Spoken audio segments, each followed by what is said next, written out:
Le titre de ce livre, c'est L'homme spirituel. Il est écrit par le bien-aimé frère Watchman Nee.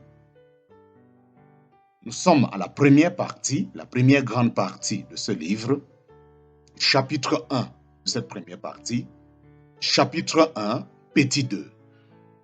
Fonctions respectives de l'esprit, de l'âme et du corps. Fonctions respectives de l'esprit, de l'âme et du corps.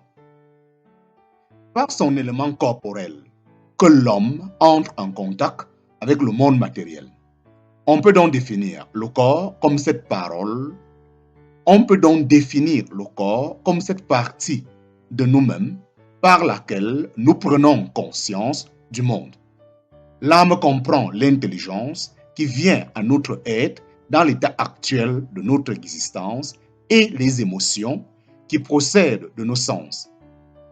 Puisque l'âme appartient au moi de l'homme et révèle sa personnalité, on la définit comme la partie qui nous donne conscience de nous-mêmes.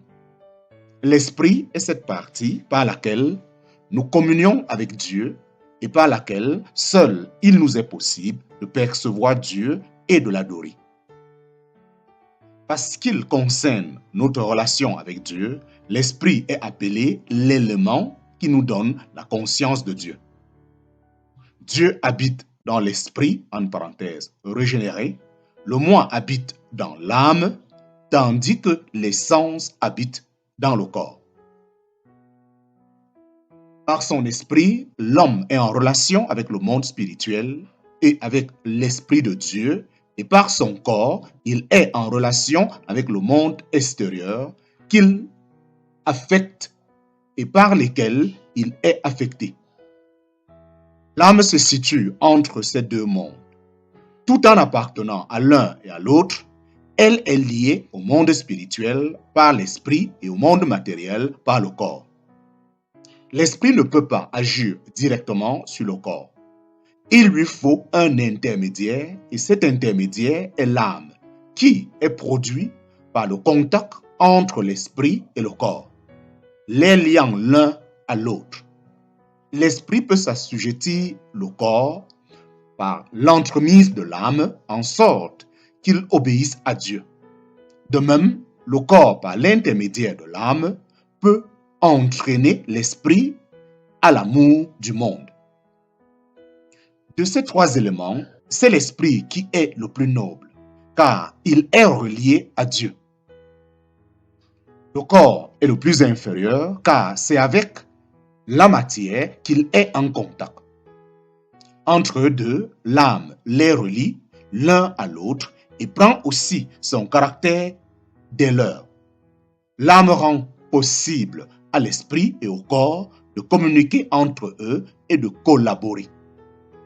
Le travail de l'âme consiste à maintenir les deux autres éléments dans leur rôle respectif, de façon à ce qu'ils ne perdent pas leur juste relation, à savoir que l'élément inférieur, le corps, soit assujetti à l'esprit et que le plus élevé, l'esprit, puisse gouverner le corps par l'entremise de l'âme. C'est l'âme, sans contredit, qui est le facteur de premier plan. Elle est tournée vers l'esprit pour qu'il lui donne ce qu'il a reçu du Saint-Esprit afin que, une fois parvenue à la perfection, elle transmette au corps ce qu'elle a obtenu. Puis le corps, lui aussi, peut avoir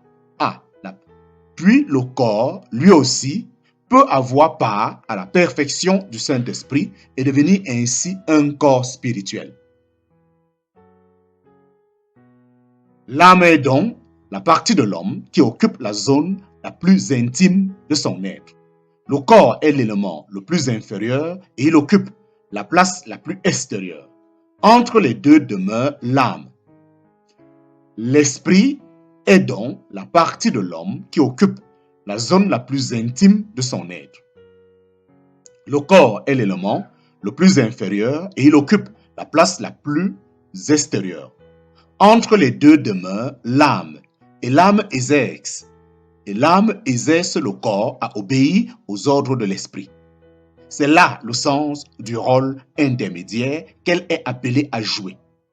Le corps est l'abri extérieur de l'âme, tandis que l'âme est l'enveloppe extérieure de l'esprit. La puissance de l'âme est extrêmement substantielle, puisque c'est là que s'amalgament l'esprit et le corps, qui font d'elle le siège de la personnalité et de l'influence que l'homme exerce. Avant que l'homme ne tombât dans le péché, la puissance de l'âme était complètement sous la domination de l'esprit. Sa force était donc la force de l'esprit. L'esprit ne peut pas de lui-même agir sur le corps. Il ne le peut que par l'entremise de l'âme. Je répète, l'âme est le siège de la personnalité.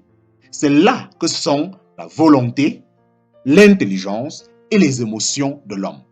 De même que l'esprit est utilisé pour communiquer avec le monde spirituel et le corps avec le monde naturel, ainsi l'âme se tient entre les deux et emploie ses capacités à discerner si c'est le monde spirituel ou le monde matériel qui doit régner. Quelquefois aussi, l'âme elle-même prend le contrôle de la personne par son intelligence, créant ainsi un monde intellectuel qui impose son hégémonie. Pour que ce soit l'esprit qui gouverne, il faut le consentement de l'âme. Autrement, l'esprit est incapable de régler le fonctionnement respectif de l'âme et du corps. Mais c'est à l'âme qu'il appartient de décider, parce que c'est en elle que réside la personnalité.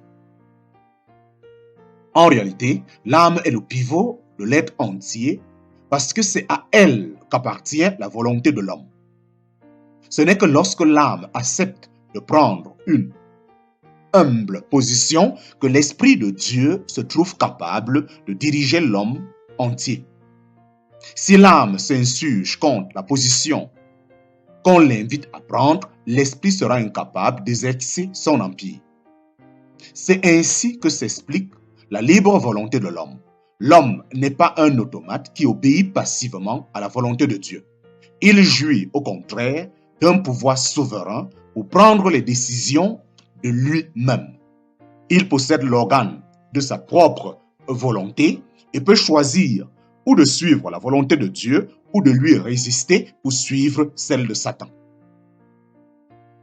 L'esprit étant la plus noble partie de l'homme, Dieu désire que ce soit lui qui contrôle l'être entier. Cependant, la volonté, qui est la partie cruciale de l'individualité, appartient à l'âme. C'est la volonté qui détermine si c'est l'esprit qui va gouverner, ou bien le corps, ou même elle-même. Parce que l'âme possède une telle puissance, et parce qu'elle est l'organe de l'individualité de l'homme, la Bible appelle l'homme une âme vivante. Le temple sacré de l'homme. Le temple sacré de l'homme. Ne savez-vous pas, écrit l'apôtre Paul, que vous êtes le temple de Dieu et que l'Esprit de Dieu habite en vous? En parenthèse, 1 Corinthiens chapitre 3, verset 16. De même que Dieu avait fait autrefois sa demeure dans le temple, de même le Saint-Esprit aujourd'hui se trouve à demeure dans l'homme. Le temple, nous le savons, se divisait en 3 parties. La première, le parvis extérieur, était vu de tous et visité de tous. En pénétrant plus avant, on trouve le lieu saint, dans lequel seuls les sacrificateurs pouvaient entrer et où ils présentaient à Dieu de l'huile, de l'encens et du pain. Il se trouve tout près de Dieu, et pourtant pas encore dans sa présence immédiate, car ils sont encore en dehors du voile et, par conséquent, dans l'impossibilité de se tenir en sa présence même. Dieu habite à l'intérieur, plus profondément, dans le Saint des Saints, dans lequel aucun homme ne peut pénétrer.